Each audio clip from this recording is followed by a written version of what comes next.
t'amener, Eric, dans le village de Charleval, parce qu'une des particularités de ce village, c'est qu'il est construit en tapis. La tapis, c'est du pisé, la terre qu'on tape pour construire.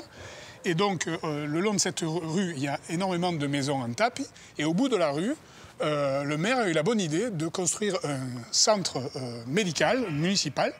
Et on va d'ailleurs à ce moment-là rencontrer Michel, qui a participé au projet et qui va nous en parler. Nous voilà devant une maison qui a été construite en tapis, avec cette terre du site. On peut dire quand même, comme malgré tout, il y a une amélioration, je dirais, aujourd'hui dans la tête des élus et des décideurs, de vouloir vraiment essayer d'aller vers des bâtiments plus bas carbone, qui utilisent beaucoup plus de matériaux issus d'une économie circulaire. On va voir le chantier? Allons-y.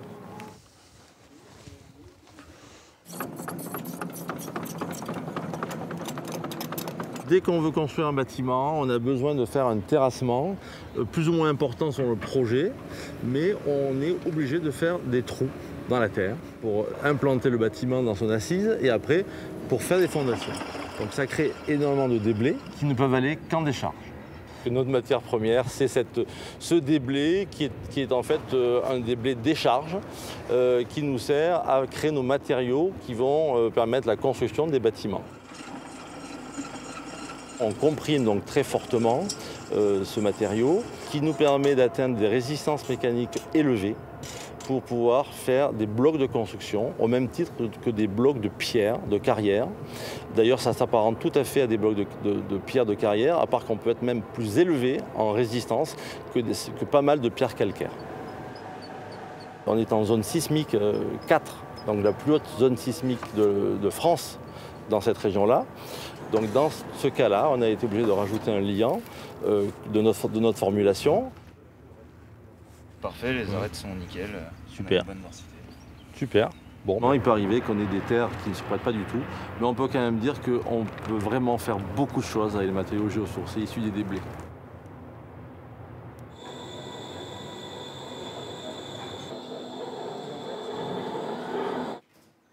Quand même, quand on arrive ici, on voit beaucoup de béton.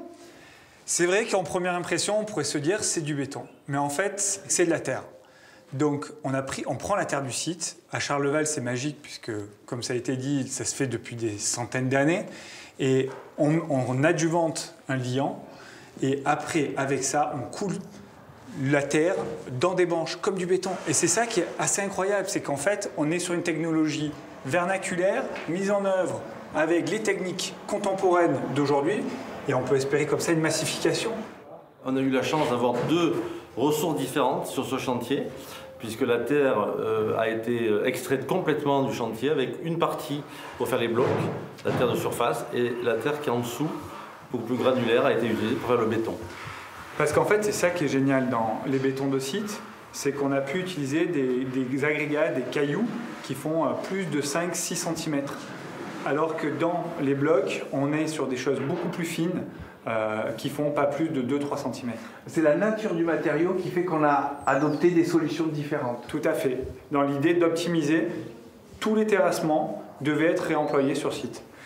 Ici, c'est déjà après, on est après l'expérimental, c'est-à-dire qu'on fait un bâtiment démonstrateur d'un projet de développement qu'on est en train de mettre au point. Précurseur alors? Moi, je dirais pionnier. Pourquoi? Parce qu'en fait, on enlève l'acier. On a complètement décarboné la structure.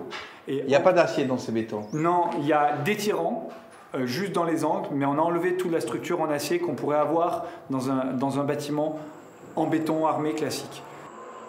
Reste à apprendre aux élèves architectes à dessiner ces nouveaux bâtiments à la conception un peu différente.